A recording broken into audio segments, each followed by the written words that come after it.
Section 1. You'll hear two travellers, Lilith and Alex, having a discussion in a cafe.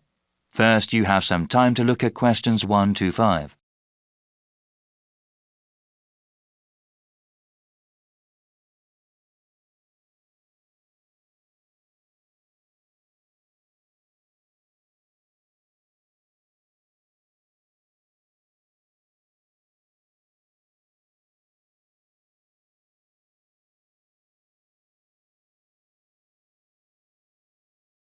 You'll see that there is an example which has been done for you. On this occasion only, the conversation relating to this will be played first. Hey, Alex, are you okay? I was worried something happened. Oh, sorry for being late. I drove down the wrong highway and got lost. Don't worry, it's only been 20 minutes. Actually, I just looked at some tourist websites. I got some tea. You want anything? Lilith has been waiting for 20 minutes, so the answer is C. Now we shall begin. You should answer the questions as you listen because you will not hear the recording a second time. Listen carefully and answer questions 1 to 5. Hey, Alex, are you okay? I was worried something happened. Oh, sorry for being late. I drove down the wrong highway and got lost. Don't worry, it's only been 20 minutes. Actually, I just looked at some Austin tourist websites. I got some tea. You want anything? Yeah, I think I'll have some tomato juice. It's just what I need right now. Yes, it's really hot and humid out right now. I think I'll get iced tea this time around. So you went on the wrong highway, huh? For sure. I've never driven in this area before, right? So after I pick up the rental car from the airport, I try to follow the map to the downtown area here. Unfortunately, there was a lot of road construction going on, and I went south on the highway instead of going north. After a few minutes, I realized I was going the wrong way, so I exited the highway and came back up here. Well, I'm glad you're here, okay? Did everything go well at the car rental place? Oh, yeah, it went very well. The business owner was kind of a strange person, really tall and thin. He had a bushy beard and moustache. He was also wearing a cowboy hat. I'd never quite seen anyone quite like that before. I guess every place in the world has eccentric people. Yeah, definitely. But he told me about all these great places to eat around here. He said they have some really great Mexican food in the area. That's great. I haven't had that in such a long time. We definitely have to go to a place for dinner. Well, I want some more iced tea. How about you? Yeah, I need to order still. You know what? I think I'll get one of their sandwiches too. They look really good. Okay, let's order then. Before you hear the rest of the discussion, you have some time to look at questions 6 to 10.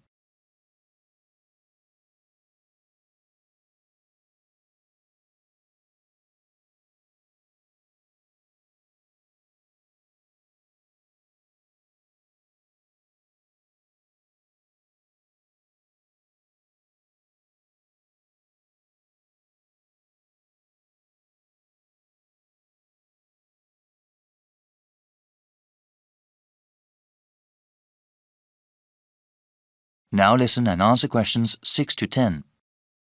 Now then, what are we going to do today? I was thinking it would be nice to see the state capitol and then maybe the university. Well, according to the website, let me see. The state capitol has tours only on Mondays, Wednesdays, and Fridays. Yeah, if we went there, it would be much better to go on a guided tour. Oh, wait. Yes, there are tours on Mondays, Wednesdays, and Fridays, but also on Saturdays. The university site lists a lot of places that are interesting, so maybe we can spend most of the day at both the Capitol and there. We should definitely go to the lake after that as well, and even spend the night camping there. Great plan. Is there anything else you found online? Yeah, I know you studied biology, so I was thinking that the park would be good. They have a pretty unique collection of trees and plants. They are open Monday through Saturday, so we can go there anytime. There's also the mountain. There are some photos on the website. It looks like they have some great views of the city, and I definitely want to do some hiking. Yes, we would have to take another day for the park and the mountain. But you know, the guy at the rental place was talking about the weather. It seems that there will be a pretty bad storm coming tomorrow. We need to plan around that since it won't be good to be outside when it comes. Certainly not. It's not worth hiking somewhere if the weather is terrible. We can go to the park and the mountain today and then go to the indoor places, the Capitol and the university tomorrow. It'll be hard to get around in the rain, but at least we'll be inside. I agree. By the way, how much are these places? All of them are free except for the park. Wait, I'm not sure about the Capitol tour. Yeah, they don't charge anything for the guided tours. All right then, we'll go hiking first and then relax at the park. Then we can camp at the lake. We'll go to the Capitol and the university tomorrow. Yeah, this is one of the best universities in the country, especially known for their art programs. Really? Yeah, I heard about that. They have some art galleries there too, ones with some good modern art. Wow, it seems like that's a lot for us. Yeah, I'm really excited about camping at the lake. The sunsets are supposed to be beautiful there. That is the end of section 1. You now have half a minute to check your answers.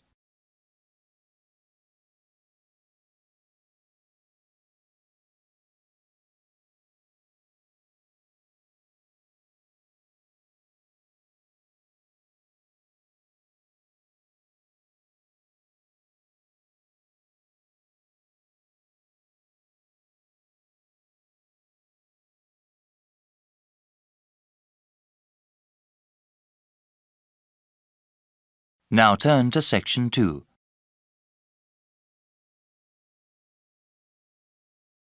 Section 2. You're going to hear a presentation about the Student Union given during University Orientation Week. First, you have some time to look at questions 11 to 15.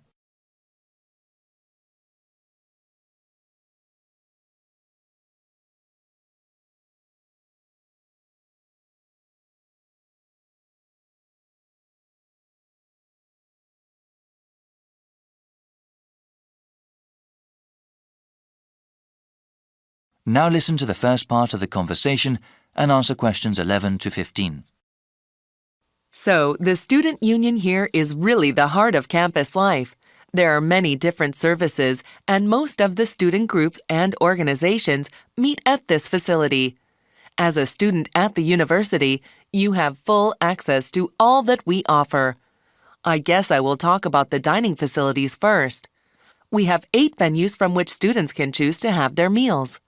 2 of these are franchise outlets that offer normal fast food fare, such as fish and chips, hamburgers, and soda. One dining area has a do-it-yourself system. Specializing in food for the vegetarian and vegan members of the campus community, there is a wide selection of vegetables, fruits, and grains. At the end of the buffet are several cooking stations available for students to create their own meals.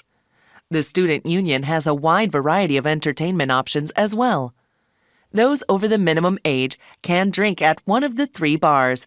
During the school year, they regularly offer live music, musical groups from both the local scene and occasionally even very famous people have performed there. All the bars serve domestic and imported beers, wine, and hard liquor.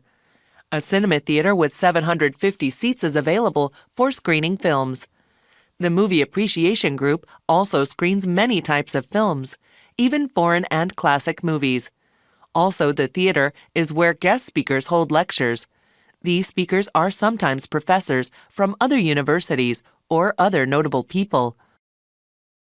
Before you hear the rest of the presentation, you have some time to look at questions 16 to 20.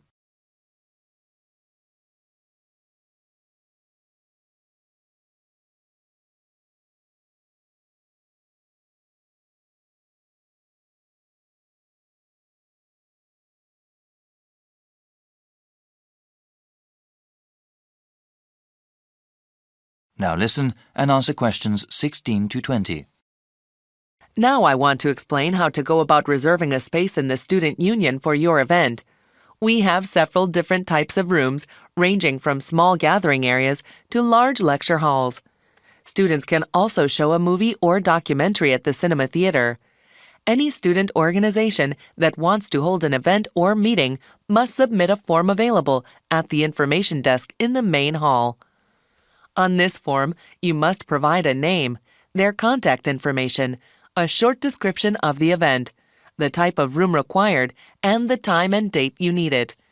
Any organization sponsoring the event or meeting must also be listed, along with the budget. This budget has to include items bought for the event and any people who are hired. There is also a section for any sort of multimedia resources you need.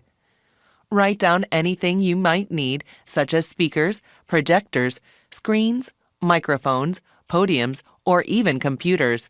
We will contact the Media Resources Center to make sure all the necessary equipment is there at the right time. We are always looking for ways to improve the student union. If there is any part of the building that needs service, please inform the person at the information desk. There is also a suggestion box at the desk where you can fill out a card and give us more ideas for improvements.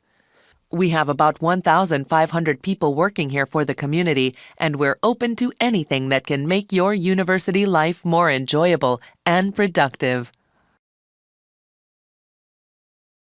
That is the end of Section 2. You now have half a minute to check your answers.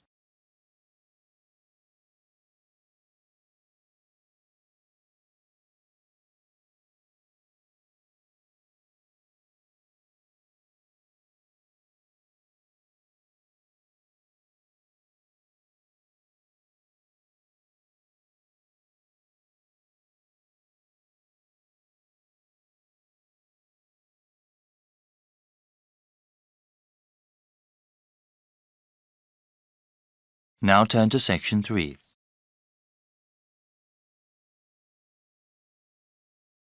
Section 3. You'll hear 3 students discussing an assignment they are doing together. First, you have some time to look at questions 21 to 26.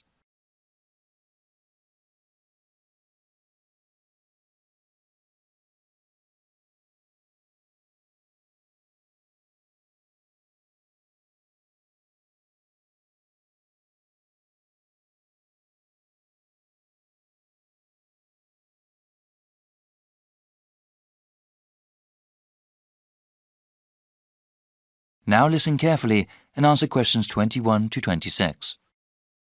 Hi, Alice. Wow. I'm about 15 minutes late. Sorry about that. The bus got stuck in a lot of traffic. You want to go over the presentation we have to do now, or get something to eat? No problem. There's always traffic at this time. Juan and I were thinking we could eat afterwards, so we could relax and enjoy our meal. Sounds good. So let's go over what we have to do again. Okay, well, since it's a long presentation, we'll work together on the different parts of it. What did we decide to call it again? I think it was Eastern European economies move towards democracy and capitalism. The professor said the presentation had to be how long? He said about 35 minutes. That is how long the 3 of us are supposed to present. Then there will be a 10-minute question and answer session. Any student or the professor may ask us a question regarding the topic. Our grade also depends on how well we do in that part. We also have to write a summary of our presentation, right? Yes, the summary of our presentation has to be submitted 1 week before our presentation date. It must be 500 words. How are we going to do the presentation? I thought we could give the class a basic handout, like an outline of our presentation. We could even create a poster with a map of the area we were talking about. Well, I was thinking we could make a slideshow using computer software and then using a projector during our presentation. People pay more attention to images on a screen. Well, actually, I've never really used that kind of software. I always thought a basic handout or poster was sufficient. I think giving the information we have with visuals like that will really make our presentation stand out. Well, it would have to be done really well to make any sort of impact, and I'm not sure if that would be a good use of time. Maybe it would be better to spend that time on research and writing. I don't think it would take away that much time. Well, all of us have to research the assignment well and write a really good presentation. I think making a fancy visual presentation wouldn't help.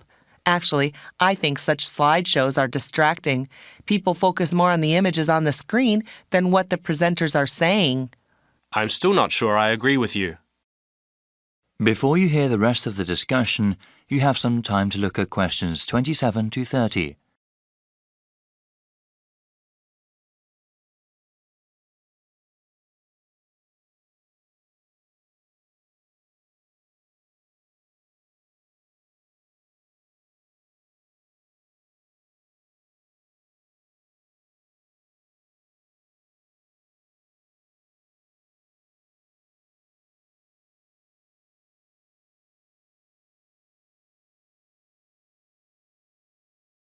Now listen and answer questions 27 to 30.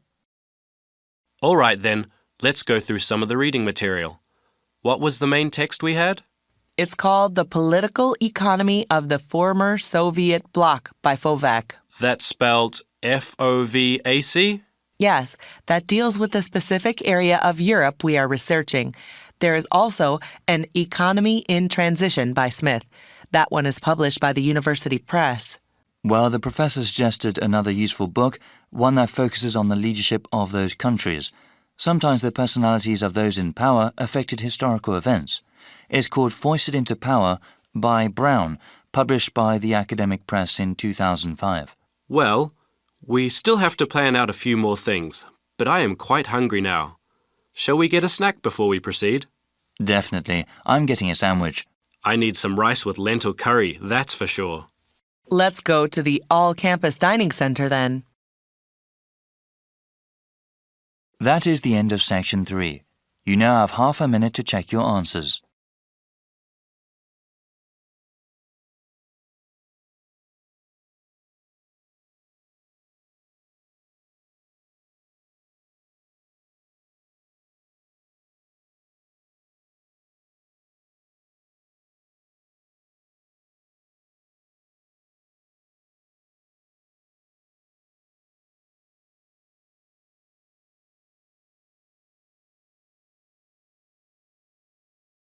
Now turn to section 4.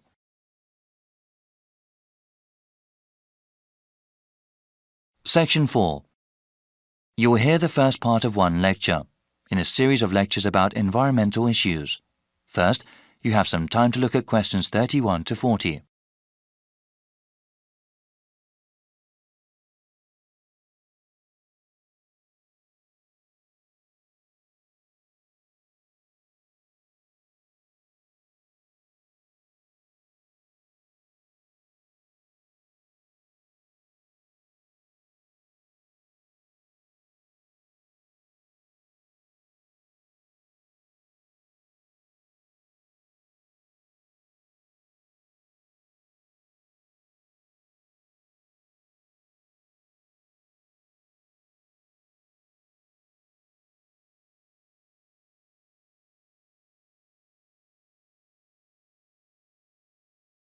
Now listen carefully and answer questions 31 to 40.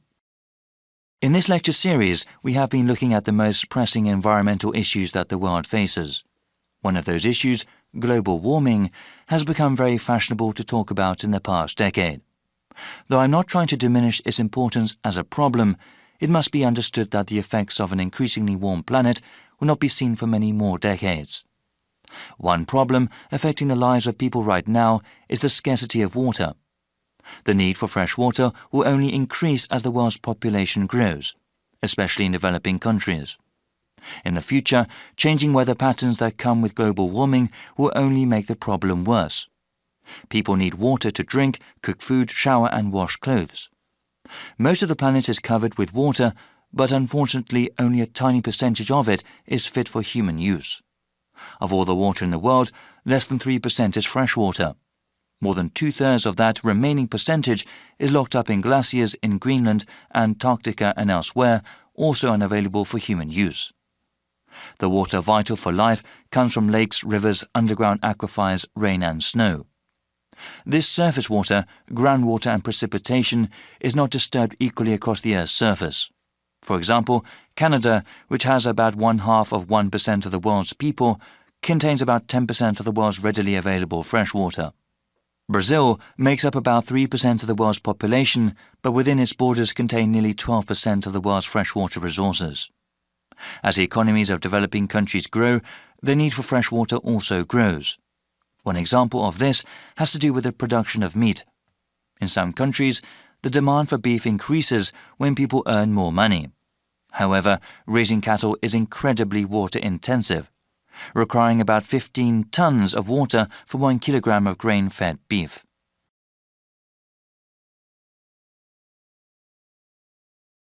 The scarcity of water has a direct impact on human life. When people are forced to walk many kilometers to the nearest source of fresh water, it may take hours away from their day. This, in turn, takes time away from school or from other productive work that helps the general economy. A number of solutions have been proposed to deal with the scarcity of water. Some of them are technological, like the construction of desalination plants. These plants convert brackish salty seawater into water fit for human use. They are very expensive to operate and maintain, though, and cannot meet the world's growing demand for water. Other kinds of solutions involve only a little technology or involve modifying individual people's habits. In a rural part of India, a village facing water shortage started collecting rainwater. A simple system allowed them to save water that fell over a large area and use it during dry periods. In the suburbs that surround the cities of developed countries, house owners are using xeriscaping techniques. The main purpose of xeriscaping, unlike traditional landscaping, is to not use supplemental irrigation. This requires the use of plants, shrubs and trees that are appropriate for the climate. In dry areas, this means planting ones that use less water. In the future, many countries will need to use a variety of these techniques in order to provide enough water for their citizens. Water security will be of utmost importance to those governments, especially in areas that are politically unstable. That is the end of Section 4. You now have half a minute to check your answers.